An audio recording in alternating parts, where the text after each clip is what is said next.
Gusto nyo bang matuto? Tara, samahan nyo ko. Ano nga ba dapat mong isalang-alang kapag ikaw ay susulat ng isang balita? Una, dapat ganap na kawastuhan. Ang isang balita ay dapat na tama ang nakalagay ng mga salita.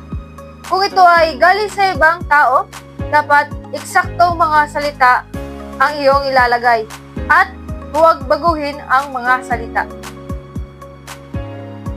Ikalawa ay katimbangan. Isang balita ay dapat na makatarungan at walang pinapanigan. Sa madaling salita, kapag tayo ay susulat ng isang balita, ay hindi tayo magiging bias.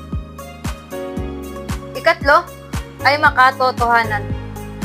Ang isang balita ay dapat na makatotohanan at hindi gawa-gawa lamang upang tayo ay pakinggan o paniwalaan ng ating mga mamabasa at tagapakinig. Siguraduhin natin tama at pusto ang ating ilalathala. Siguraduhin natin tama ang mga datos, pangalan, petsa at ang lugar. Ikaapat ay kaiklian, kalinawan at kasariwaan. Ang isang balita ay dapat na nasa punto o hindi paligoy-ligoy upang ating mga mambabasa o tagapakinig ay hindi malito. Ikalima ay may istruktura. Ang balita ay dapat sinasagot natin ang mga tanong na ano, kailan, bakit, paano, at saan upang mas maging buo at komprehensibo ang balita. Kung susulat tayo ng isang balita, naway maging tono tayo ng katotohanan sa ating lipunan.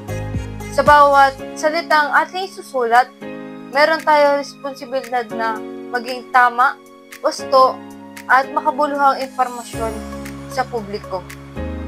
Sa mabilisang pagkalat ng mga maling impormasyon, naway maging matatag tayo sa prinsipyo ng katotohanan at integridad.